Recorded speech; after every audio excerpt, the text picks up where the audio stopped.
give a big round of applause to Mr. Don. Thank you. Thanks, Tom. Thank you. Just very briefly some background about me, because I was given 15 minutes to tell about the future of the world. And so I'm going to jump into it as quick as I can. First, let me thank the DaVinci Institute for having me here. And Tom, I really appreciate it. And we appreciate having you as a business here in Westminster. I think it's a great fit, and we love having you here. I want to say how happy I am to be with a distinguished panel tonight. Todd Leopold, my colleague from Adams County, and my former boss and always friend, Bob Briggs, a former council member from the city of Westminster. Great to be with you tonight. And I have some colleagues from the city of Westminster here. I won't point all of you out, but thank you for being here. I really appreciate it. I'm here in Westminster at 58 years of age into another career because I chose, after being 55 in Des Moines and working in the upper Midwest my whole career, I chose to move here because of this city. I had two kids who lived nearby, so part of my family had moved this way. And I knew about Westminster, and Westminster is just a dynamic place. It is the best municipal government in this country. And I've studied and I've worked in local government for 38 years, and I can tell you I've worked in 5 places. This is the best place for a lot of different reasons. And I'm going to explain tonight that we're in a period of transition here that's very exciting, and I didn't expect all this, but I came here because I thought to finish my career in such a great place was a good idea near my grandkids, right? So I started in a small town of 5,000 people, a farm town. I worked in a university community. I worked in Battle Creek, Michigan, which was a very corporate place that was very diverse in the 1980s. And I went back to my capital city, Des Moines, Iowa, in 1991. That was not a very good place then. But between 1991 and the time that I left, just about 3.5 years ago, it became one of the best places in the country. And I was able to participate in a real renaissance of building a city back from what it was. And so I had some lessons from that. And all of this I'm able to use now. As I see things move forward for Westminster, it's the foundation of what I'm about to say here today. So the future of Westminster comes down to one principle in my view. It's that we're going to become the next urban center of Colorado's Front Range. And I'm going to explain why I believe there are 3 reasons that that's happening. But I believe in this very passionately. This is a new vision statement adopted by our city council last year, and it came forward because of a number of things that are happening in our city that are urbanizing our city. And I promise you, we're not going to lose the luster and magic of this existing suburb, but we're going to take those best things forward and do what needs to be done to make sure that we're sustainable moving into the future.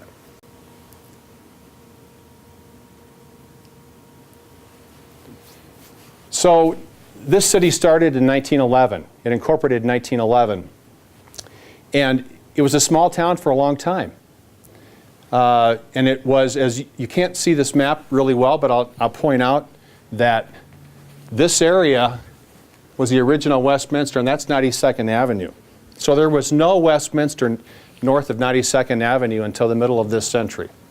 These are some historic pictures of Westminster University, the Edward Bowles House, Westminster's municipal complex back in the early 20th century. So Westminster University, which is a story in and of itself, many of you know about, but that was going to be the Princeton of the West. If it hadn't been for World War I and we had a university with only males at that point, I wonder how Westminster might be different today.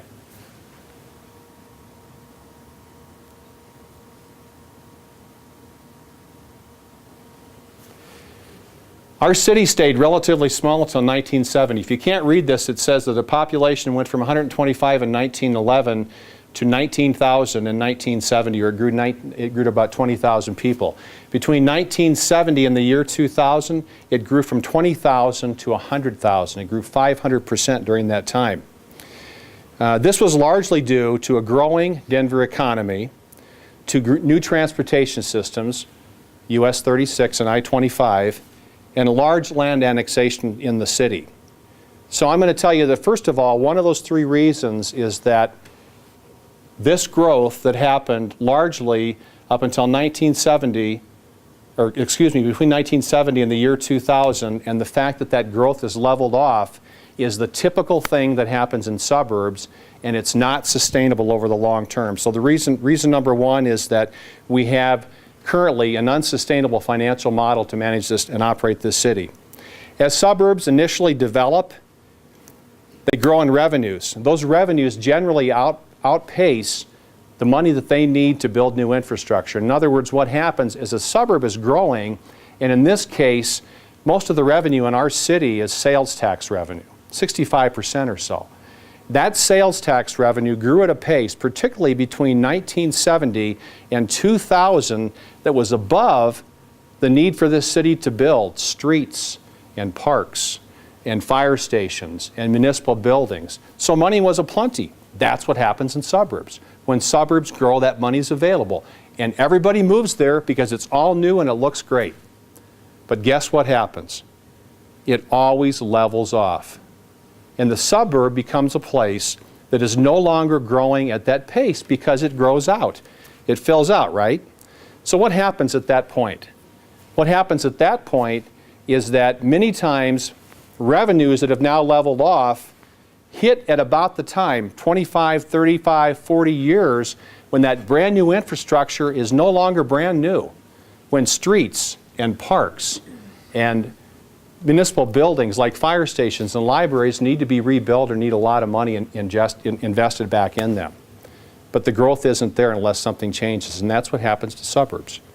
So, without being too critical of any of our neighbors or places I've seen in this country, what happens to old suburbs?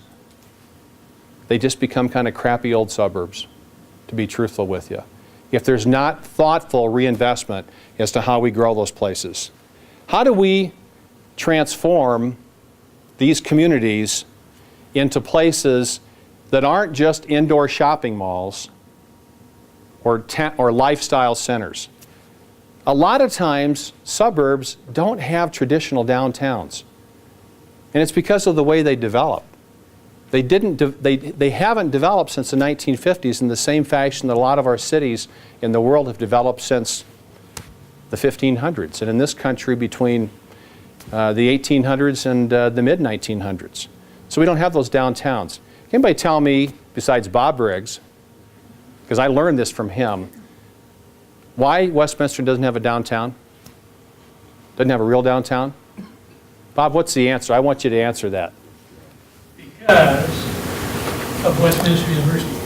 Westminster University was a Presbyterian college. The Presbyterians in the 1880s, 1890s were leading the fight against alcohol. And so the developer of Westminster he put it together, and he put in every deed, thou shalt not have alcohol. Westminster did not have alcohol until 1961. And if you go to the downtowns of all the downtowns around, they all served alcohol in that 1880, 90, 1900 period of time. Thank you. So number one reason that Westminster is going to become an urban center is that we have to be to survive. We have to urbanize. This is about our state. Our state is projected to grow to more than 7.7 million people by the year 2040, an increase of nearly 3 million from 4.7 million today. That's our projection. I just want you to put this in the back of our mind because it leads to a concern that I think we ought to have about the future of our city here in Westminster and about the entire Front Range, actually.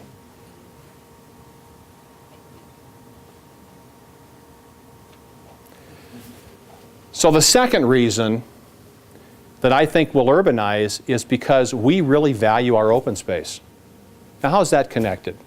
So Boulder was the first city in the state of Colorado that passed a local option sales tax dedicated to acquiring open space. Who was the second? Westminster, Colorado.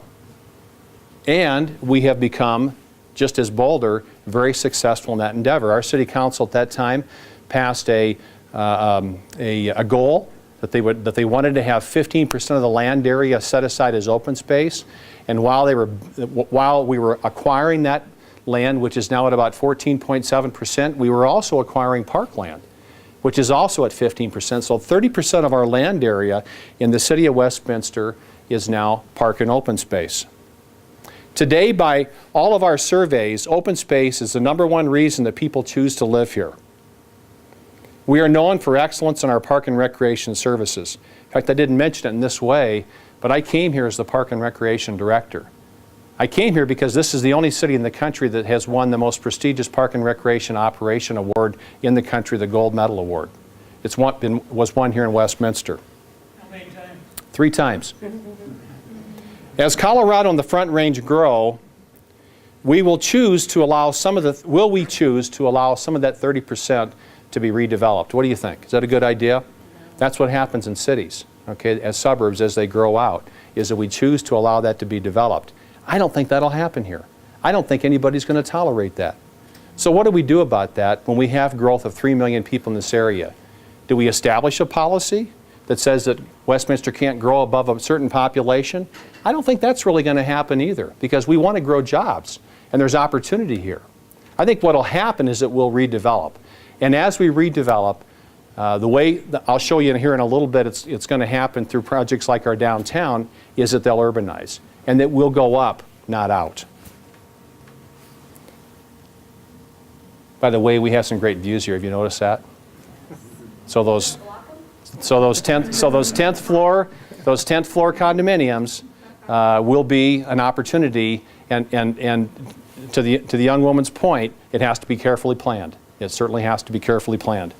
So the third reason is related to the kind of community that we have and the people that live in our communities. There was a book written by Richard Florida called The Rise of the Creative Class. And the rise of the creative class talks about what is happening in this country with cultural arts and people's appreciation for science and technology and intellectual property in a city, and how that is contributing to people wanting to relocate and to locate businesses and to live in those particular areas. I really don't have time to talk about all the components of this book, but I would highly encourage you to take a look at it. And it's one book and it's one author, but it does speak to what's happening across America and what we see as we compete for business and industry here in our city.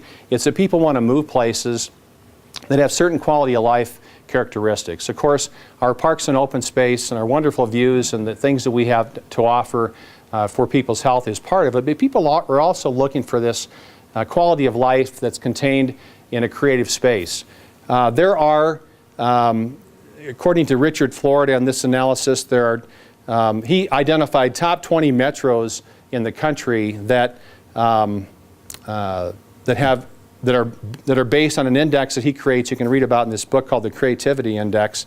The top 5: number 1, Boulder, Colorado; number 2, San Francisco, Boston, Seattle, and Ann Arbor. So the rise of the creative class and the creative culture, he explains how we are attracted and businesses are attracted to these sort of places. It's a reason why I had a lunch with the city manager from Boulder last week, and one of the things I wanted to ask her is, how'd you get Google? How'd you get Google? Because that's the kind of company that we'd like to have here in our city, we think. And her answer, her very honest answer was, they called us. They called us. We work really hard to get those kinds of companies with good paying jobs. They called Boulder. Why did they call Boulder? They called Boulder because they're on that list, And, in our conversation, that is a very difficult place, I'm sure, to be city manager. And it has certain qualities and characteristics about it that make it very contentious. But I will tell you at the same time, not having lived here, having lived outside this state, I can tell you, outside of this state, when people talk about what are the cities in Colorado, 2 cities come to mind. People mention 2 cities, and they're not the 2 most populous cities. It's not Denver and Colorado Springs or Denver and Aurora. It's Denver and Boulder. It really is. And so I think it relates back to this sense that we have about wanting to be in a creative place. Just some quotes from the book. Access to talented people is to modern business what access to coal and iron was to steel making. This is from the Brookings Institute. Remaking our fading suburbs and rural areas might well turn out to be the biggest urban revitalization challenge of modern times. And this is not a political statement at all, but this is a pretty good quote. Carly Fiorina, who is the CEO at HP, "We will relocate where the talented people are. Keep your tax incentives and transportation funds." I'm not sure she really meant that, but from what I'm experiencing in this job anyhow. But I will tell you that what I am seeing is that when we talk to companies, whether it be in the downtown or with the TOD, they want to know about Westminster. They want to know about this place where people are going to live. I could tell you any number of stories of businesses that are located to here from other cities in the region, and they're here because of our parks and open space and because of what they perceive to be a cultural creative index in our city. So just a couple of other pieces of information that I think surprises people a little bit. It surprised me when I saw it the first time. You kind of think about, I kind of thought about Westminster being a little bit of an older, more conservative place. I think traditionally it has been Colorado's a fairly conservative place. And Westminster, as a mature city, I didn't realize that our median age was 36.1. But what's happening in Metro Denver right now? Metro Denver is the largest growing millennium population in this country. And I think our city is reflecting this. 22.9% of our city is Hispanic. Actually, these numbers and being as diverse as we are is a real positive for us. It's one of those things in a creativity index, I think that's a benefit. People are looking for places to live today that are diverse. I'm very proud of our city to tell you that under one of our staff members who's in the room tonight, she helped create an inclusivity task force that studied this issue of inclusivity in our city to make sure we had a place that was welcoming to all. That inclusivity task force has now made a recommendation, been adopted by the City Council to create an inclusivity full-time board here in our city. We have a very positive, proactive attitude with hiring in a diverse way. I think we're looking to celebrate the cultures of our city, and I think that's consistent with the growth of cities in the future.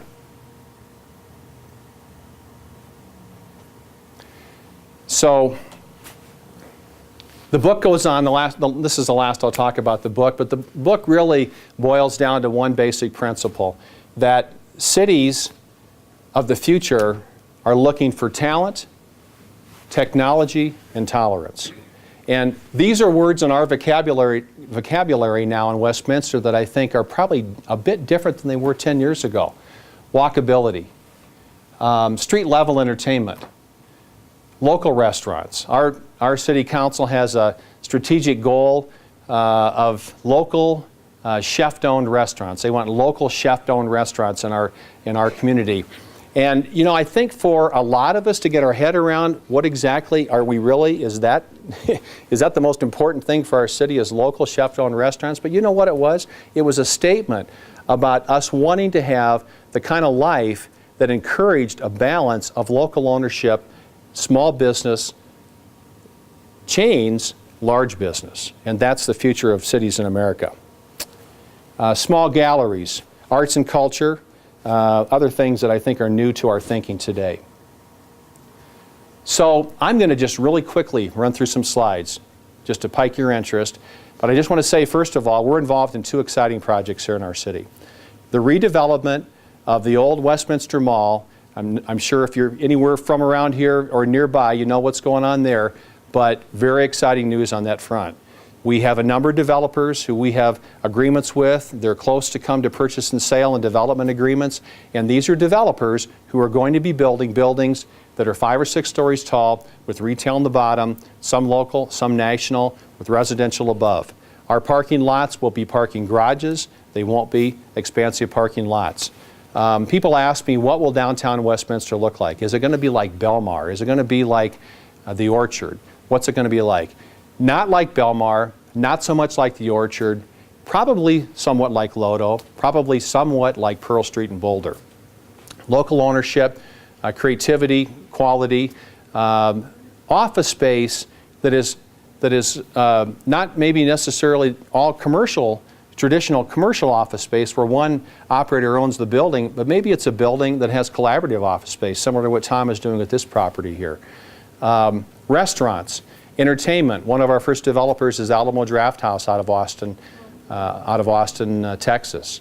We have a developer who's looking at, well, we have a downtown restaurant, beverage operator that I'm sworn to secrecy on. I can't tell you about, no matter what you do to me.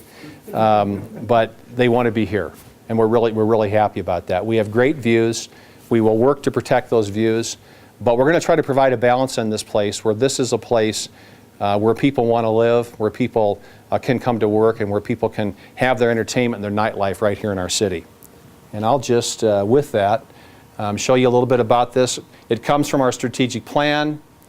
Our strategic plan is based on 6 principles: visionary leadership and regional collaboration, having an inclusive and engaged community, have a beautiful community that's safe and environmentally responsible, a dynamic, diverse economy, ease of mobility around our city, being able to get around well, and being financially a stable government.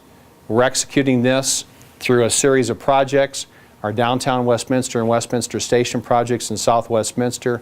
Here's a look of the way the downtown will look before too long, we hope. We have a website that has this information, and I can access it to you. This is an overview, an artist's rendering of the way downtown Westminster is intended to look. This is the Westminster Station, which is under construction right now, and the train will be here sometime in probably July or August. A very innovative program where the city, the RTD was going to build a parking lot on site and a train station. And the city of Westminster negotiated with the RTD to take the money that they would have spent, and instead of building a parking lot, worked with Adams County and other contributors to raise that amount of money from $10 million to nearly $75 million with other sources, including I'll say Adams County again because they're a big partner, to allow us to build a parking garage, and around that parking garage to have development. That would be a place where people can live and a place where people can work and where they can shop. So thank you so much for your time, Tom, and thanks for having the City of Westminster.